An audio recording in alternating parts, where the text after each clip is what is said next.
June 6, 1944. D-Day. The most heavily defended beaches on planet Earth.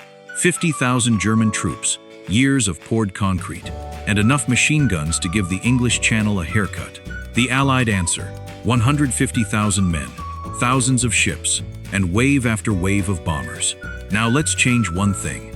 The night before the invasion, something slips into the sky over Normandy. Not from the sea, not from England, from the future. A B-2 Spirit stealth bomber, crew still inside, bombs still loaded.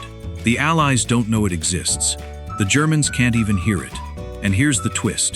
The biggest threat to this bomber won't be German at all. Hold that thought.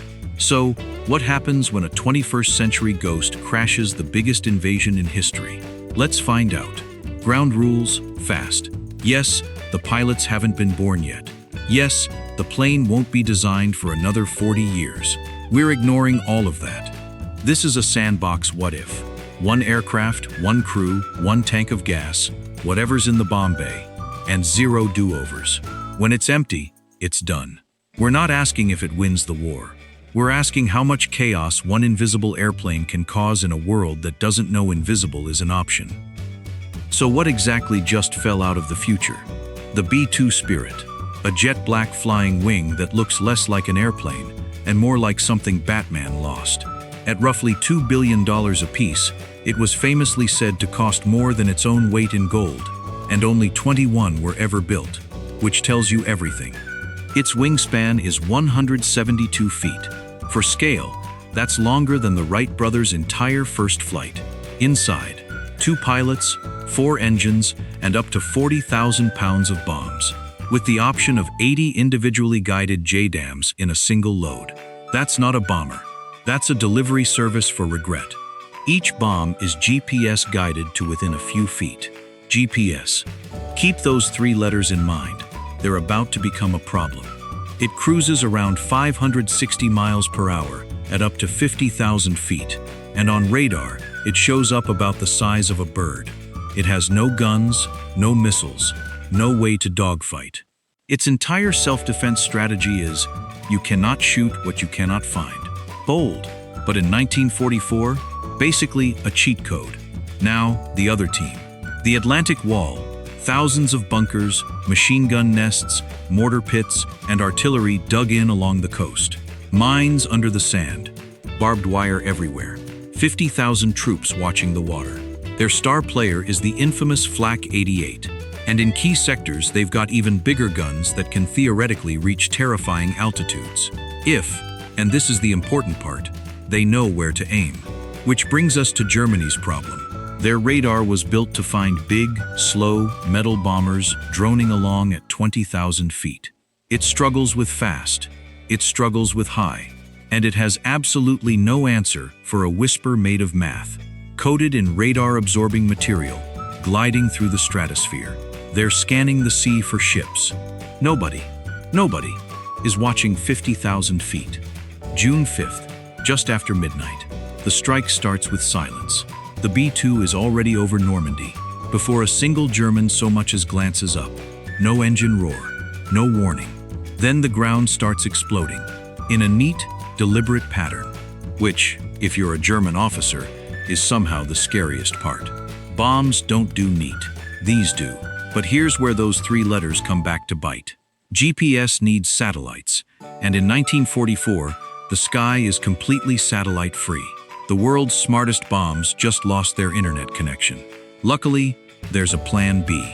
If the crew preloaded target coordinates, inertial guidance, the same satellite-free tech submarines use, still steers each bomb close. For everything else, they're aiming by eye from 10 miles up, which is less surgical strike and more educated guess with excellent special effects. Some bombs will miss. And yet, here's the wild part. Even a bad day for the B-2 embarrasses 1944's best. On the real D-Day, the Allies sent hundreds of heavy bombers against Omaha Beach, and thanks to clouds and caution, nearly all 13,000 bombs drifted inland, reportedly doing their finest work against empty fields and several very unlucky French cows. The B-2 doesn't need 1,000 tries. It needs one pass. Down below, it's the apocalypse with no author. Gun nests vanish. Craters open where bunkers used to be. Flak crews never get to fire. It's hard to shoot back at a clear blue sky. Radios go quiet, officers disappear, and the chain of command dissolves into 50,000 men asking the same question in German. To the defenders, this isn't an air raid. Air raids have planes. This is the sky holding a grudge. But, quick reality check. Stealth buys time, not immortality. Every bomb dropped is gone forever, and at roughly $30,000 each, this is officially the most expensive fireworks show in history. Stay high, and the B-2 is untouchable. Dip low for accuracy, and one lucky flak burst could wreck systems that nobody on Earth can repair for another 40 years. And now, the twist from the beginning. The biggest threat to this bomber isn't German. It's friendly. Allied gunners are wired for the largest invasion ever launched. And here comes a silent black triangle that matches nothing in any recognition manual. Is it a German wonder weapon? Do they shoot at it? Do nervous commanders delay the landings? Congratulations! You've accidentally started a UFO panic in the middle of Operation Overlord. So does it actually change D-Day? Partially. If the strike lands where it should, the bloodiest sectors get dramatically softer, especially Omaha, where German firepower turned the shoreline into a meat grinder and cost around 2,400 American casualties in a single day. Hundreds, maybe thousands of lives saved before sunrise. But the B-2 is not a magic eraser. The wire is still there. The mines are still there. Snipers, trenches, and bunkers buried too deep to crack are still there. The Atlantic Wall spent years learning how to take a punch. The soldiers still have to storm that beach. The bomber just means fewer guns shooting back. And then there's the damage you can't measure in craters. German morale doesn't dip, it disintegrates. You can train men to face bombers they can see. You cannot train them for explosions that arrive out of an empty sky.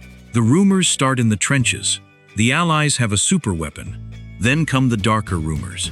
This wasn't built by humans, and rumors climb.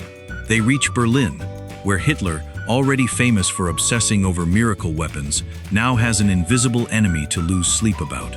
Does he pull resources to hunt a ghost? Stop trusting his own air defenses? Every hour Berlin spends chasing shadows is an hour it isn't fighting the actual war. So, the verdict. One B-2 could erase dozens of fortified targets in a single pass, soften the deadliest beaches of the war, shatter German confidence, and hand the Allies a faster, cheaper foothold in Europe. Win the war? No. It's one jet, one payload, one tank of gas. It arrives like a ghost, and it runs out like one. And then the fun questions start. The crew is now stranded in 1944. Two pilots carrying 80 years of spoilers. Step 1, gentlemen, buy a sports almanac. Maybe the war ends early. Maybe history bends somewhere entirely new. The only thing everyone on that beach would agree on, German and Allied alike, is the question they'd carry for the rest of their lives. What was that? And if you thought this was unhinged, wait until a SEAL team runs into 10,000 samurai. That one's on your screen right now. Thanks for watching.